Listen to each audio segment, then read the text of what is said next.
এক মাস 14 দিন পর ফ্রেন্ডের সাথে দেখা হলো, তাও আবার গেলাম বাণিজ্য মেলায়। হ্যালো এভরিওয়ান, আসসালামু আলাইকুম। আশা করছি সকলে অনেক ভালো আছেন, আমিও আলহামদুলিল্লাহ ভালো আছি। এই তো আমরা দুজন দুপুর 12টায় গাজীপুর থেকে বিআরটিসি মাত্র 65 টাকা ভাড়া করে চলে আসলাম বাণিজ্য মেলায়, মানে ঢাকার পূর্বাঞ্চলে। এখানে মেলায় যাওয়ার আগে ফুল দেখতে পেয়ে দুজনেই ফুলের একটা কি বলে এটাকে, মাথায় যে দেয়, মাথার হেয়ার ব্যান্ড টাইপের, যাই হোক এটা নিয়ে নিলাম। আসলে ফুল দেখলে আমার আর ওর কারোরই মাথা ঠিক থাকে না। তারপরে হচ্ছে যে আমরা দুজন দাঁড়িয়েছিলাম গেটের কাছে গিয়ে, আসলে টিকিট কোথা থেকে নেব সেটা ভাবতেছিলাম। আমরা এত বেশি সাহসী দেখাই, কিন্তু আসলে আমরা এখনও অনেক ভীতু। তো ফাইনালি অনেক সাহস করে আমার ফ্রেন্ডকে পাঠাইলাম, আর ও হচ্ছে যে টিকিট নিয়ে আসতেছিল আর হাসতেছিল। তারপর হচ্ছে যে আমরা দুজন হেঁটে হেঁটে চলে যাচ্ছিলাম মেলার উদ্দেশ্যে, যে না ফাইনালি গেট খুঁজে নিতে হবে। আমরা গেটও খুঁজে পাচ্ছিলাম না, তারপরে পেলাম। এই তো গেটের ভিতর প্রবেশ করলাম, মানে প্রবেশ পথে।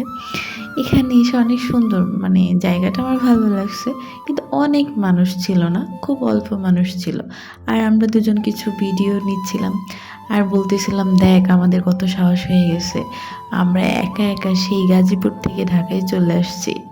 যদিও রাস্তাটা খুব অল্প সময়ে, কিন্তু এত বড় করলে যে এর আগে কখনো হয় নাই যে এত দূরে যাব, এই প্রথমেই আমরা এত দূরে আসছি। আমার আম্মু আমাকে অনেকবার মানা করছে, তারপরও আম্মুর থেকে অনুমতি নিয়ে চলে আসছি ঢাকা বাণিজ্য মেলায় 2026। আমি কখনো আসি নাই, তার উপর একা একা, সেটা তো আরও না।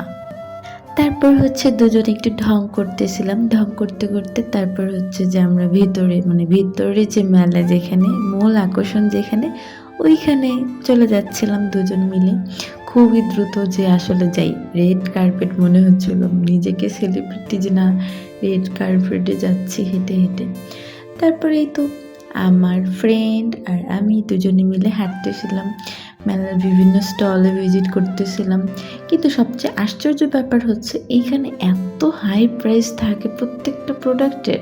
নর্মালি কোনো শপে থেকে যেটা আমি কিনবো 800 টাকা, সেখানে হচ্ছে এটা 1100 টাকা, মানে এখানে অনেক বেশি কস্ট। এখানে আমার একটা ঘড়ি পছন্দ হয়েছিল, তো ঘড়ির প্রাইস শুনে আমি জাস্ট হয়ে গেছি, ভাই এই ঘড়ির প্রাইস যদি এটা হয়, না খুব বেশি যে ভালো ব্র্যান্ডের এমনও না। আর আদার্স জিনিসগুলো আমি যতগুলো দোকান ভিজিট করছি বা দেখছি, যতগুলো প্রত্যেকটা জিনিস আমার কাছে মনে হচ্ছে খুব বেশি প্রাইস রাখা হয়েছে। এখন এটা এমন হইতে পারে যে তারা বাণিজ্য মেলায় এক একটা দোকান ভাড়া নিছে, তাদের ভাড়া উসুল করার জন্য এক একটা প্রোডাক্টের হাই প্রাইস রাখছে। বাট আমার কাছে মনে হয়েছে যে এটা একটু বেশি হয়ে গেল, প্রয়োজনে তাদের দোকানে ভাড়া কমায়নি চাঁদা হিসেবে।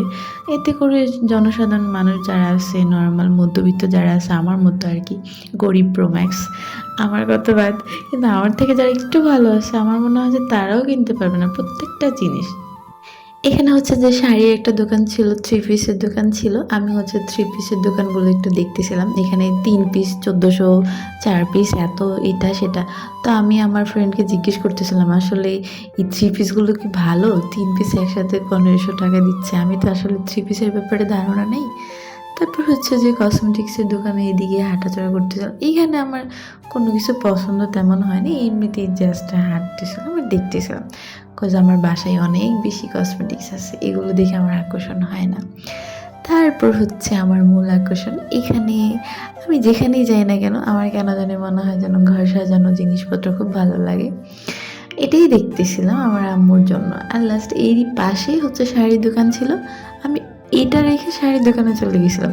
শাড়িগুলো কেন যেন আমার কাছে মনে হয়েছে ইউজ করা। যাই হোক, আপনারা যারা যাবেন তারা দেখে নেবেন। এখন অবশ্য নাই, মেলা হয়তো ক্লোজ, আমি যতক্ষণ ভিডিওটা আপলোড দিব আর কি। তারপর হচ্ছে এখানে আমরা একটু রেস্ট নিয়ে হচ্ছে ফুচকা খাচ্ছিলাম, কারণ আমি সকালে একদম খেয়ে বের হইনি। তারপর আবার সেই দোকানে চলে আসছি, এসে আমার আম্মুর জন্য হচ্ছে একটা টি সেট নিয়েছিলাম। এখানে চেক করতেছিলাম যে হচ্ছে যে প্রত্যেকটা ঠিক আছে কিনা, কোথাও ভাঙাচোরা আছে কিনা। তো এটার সাথে আমার একটা চায়ের কেটলি পছন্দ হয়েছিল, আপনারা কি বলেন জানি না, কিন্তু এটা হচ্ছে একটু স্পট ছিল। আমি ওনাকে বলছিলাম এটা চেঞ্জ করা যাবে বা আছে কিনা, তো বললো যে ভিতরে আর নাই। তো ভিতরে নাই, সেই জন্য আর আমি নিই নাই, কারণ আমার আম্মুকে একটা জিনিস দেবো, এটা যদি প্রবলেম থাকে, না আম্মু খুশি না আমি নিজে খুশি। তো এখান থেকে বের হওয়ার সময় এই দিক দিয়ে হচ্ছে যে এখানে পেয়ে গেলাম একটা, এটার কি বলে জানি না, যাই হোক আমার আবোল তাবোল কথা বলে একটু সহ্য করে নেবেন। তারপরে হচ্ছে ওর সাথে একটু ঢং করে এখানে রেস্ট নিতে আসছিলাম। এখানে প্রচুর মানুষ ছিল, অনেক মানুষ বলতে অনেক মানুষ এখানে রেস্ট নিচ্ছিল।